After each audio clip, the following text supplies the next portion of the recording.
नमस्कार, मेरा नाम है नील और दुनिया इस हफ्ते कार्यक्रम के नए एपिसोड में आपका स्वागत है। इस कार्यक्रम में हम दुनिया के उन खबरों पर आपसे बातचीत करते हैं जिनसे आपके ज्ञान में वृद्धि होती है। ऐसी ही एक खबर पर आज हम बात करने वाले हैं। हम सभी जानते हैं कि इसी साल फरवरी के अंतिम हफ्ते में रूस ने पड़ोसी देश यूक्रेन पर हमला कर दिया था। इस जंग में अब तक हजारों लोग अपनी जान गंवा चुके हैं, मगर रूस और यूक्रेन की ये जंग अभी भी थमी नहीं है कि एक बार फिर से यूरोप में टकराव का नया मोर्चा सुलगने लगा है। असल में दक्षिण पूर्वी यूरोप के देश सर्बिया और उसके ही पड़ोसी और खुद को आज़ाद देश कहने वाले कोसोवो के बीच हालात बेहद तनावपूर्ण हो गए हैं। कोसोवो की पुलिस के मुताबिक सर्बियाई प्रदर्शनकारियों द्वारा गोलाबारी के बाद सर्बिया और कोसोवो से लगी सीमा को बंद कर दिया गया है। मीडिया रिपोर्ट्स के मुताबिक नाटो के K4 मिशन यानी नाटो की अगुवाई वाली कोसोवो के सुरक्षा बल ने भी दखल देने की तैयारी कर ली है। एक तरफ नाटो कोसोवो के पीछे खड़ा है तो दूसरी ओर सर्बिया को रूस का हिमायती माना जाता है। ऐसे में इस तनाव को अप्रत्यक्ष रूप से रूस और नाटो के बीच झगड़े के तौर पर देखा जा रहा है। आपको एक और बात जाननी चाहिए क्या कि 2008 में कोसोवो ने सर्बिया से अलग होकर खुद को आजाद देश घोषित कर दिया था। हालांकि ज्यादातर देशों ने कोसोवो को मान्यता दे दी है, मगर सर्बिया ने अभी तक कोसोवो को आजाद देश के तौर पर मान्यता नहीं दी है।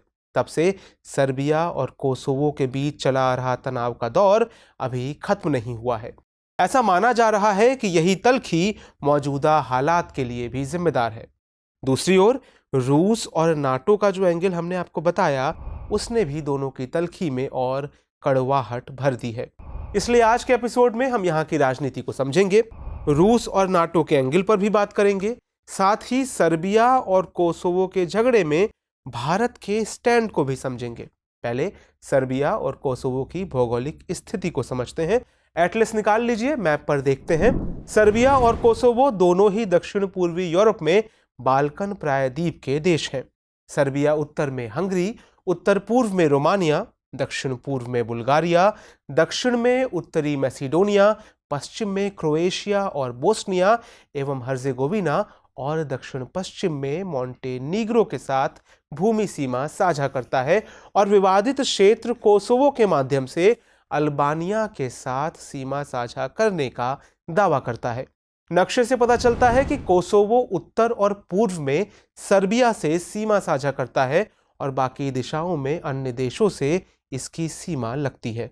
हम पूरे मामले पर भी आएंगे, लेकिन पहले थोड़ी ऐतिहासिक पृष्ठभूमि को जान लीजिए ताकि मामले को समझने में आसानी हो।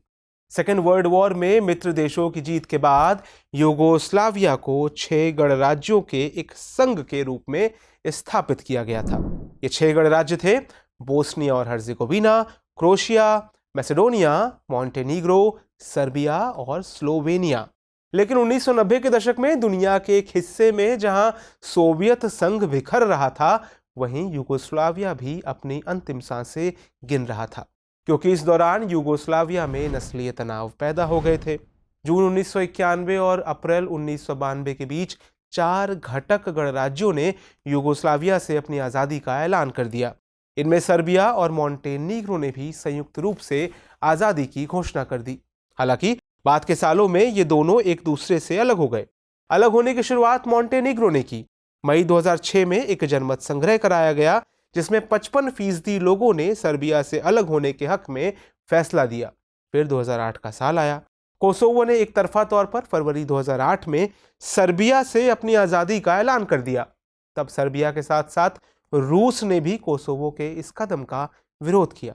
हालांकि 100 से ज्यादा देश कोसोवो को अब तक मान्यता दे चुके हैं। हमने पहले ही बताया कि उत्तर और पूर्व में कोसोवो सर्बिया से अपनी सीमा साझा करता है। इन इलाकों में सर्बियाई लोगों की बहुलता है। उत्तरी क्षेत्र में करीब 50,000 सर्बियाई मूल के लोग रहते हैं। ये लोग अभी भी सर्बियाई अधिकारियों द्वारा जारी व्हीकल लाइसेंस प्लेट और दस्तावेजों का उपयोग करते हैं।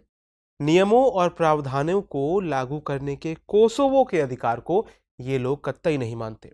इन सब वजहों से यहाँ अक्सर ही तनाव देखा जाता है। चूंकि इस इलाके में सर्बियाई मूल के लोगों की बहुलता है और ये लोग कोसोवो सरकार के नियमों की अनदेखी करते हैं, लिहाजा कोसोवो की सरकार 1 अगस्त से सीमा नियमों को लागू करना चाहती थी। इसके तहत सर्बियाई पहचान पत्र के साथ आने वाले सभी लोगों को देश में एक शॉर्ट टर्म दस्तावेज रखना जरूरी होगा। ऐसा ही एक नियम सर्बिया ने कोसोवो से आने वाले लोगों के लिए बनाया है, मगर कोसोवो में रहने वाले सर्ब लोगों को यह नियम मंजूर नहीं है, इसलिए वे लोग यहां पर प्रदर्शन कर रहे हैं। नतीजतन सरकार ने नए नियम को लागू करने का इरादा फिलहाल बदल लिया है। वैसे ये पहला मौका नहीं है जब नए सीमा नियमों को कोसोवो को टालना पड़ा हो। पिछले साल भी इसी तरह विरोध के चलते सरकारों ने नए सीमा नियमों पर ब्रेक लगा दिया था। यहाँ एक बात और जो जानने और समझने की है वो ये, कोसोवो और सर्बिया में विवाद शुरू होने की वजह केवल ऐतिहासिक नहीं है, और भी वजह है जिसके बारे में हमने आपको थोड़ा सा पहले भी बताया। क्या बताया? बताया ये कि सर्बिया को रूस की शह मिल रही है तो कोसोवो के पीछे नाटो है।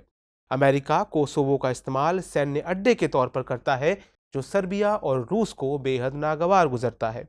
इसी राजनीति के चलते कोसोवो के प्रधानमंत्री अल्बिन कुर्ती ने सर्बिया पर तनाव की आंच को भड़काने और इसके जंग में तब्दील होने की बात कही है। मतलब रूस यूक्रेन के बाद यूरोप में एक और जंग। इस सियासत की बारीकियों को समझने के लिए आपको थोड़ा मैप की ओर फिर से रुख करना होगा। मौजूदा वक्त में नाटो के सदस्यों की संख्या 30 है। बीते दिनों कोसोवो और बोस्निया ने नाटो की मेंबरशिप हासिल करने की इच्छा जताई थी। अब मैप पर गौर कीजिए तो इस इलाके में कोसोवो और बोस्निया के अलावा सिर्फ सर्बिया ही है जो नाटो का मेंबर नहीं है। दूसरी ओर सर्बिया रूस का एक मजबूत सहयोगी भी है। ऐसे में अगर कोसोवो और बोस्निया नाटो की छतरी तले आ जाते हैं, तब इस क्षेत्र में सिर्फ सर्बिया ही बचेगा जो गैर नाटो देश होगा। मतलब ये कि सर्बिया नाटो की सीमा से चारों ओर से घिर जाएगा, और यही उसकी परेशानी की सबसे बड़ी वजह है। अगर आपको याद हो तो यही वो समस्या है जिससे बचने के लिए रूस ने यूक्रेन पर हमला कर दिया था।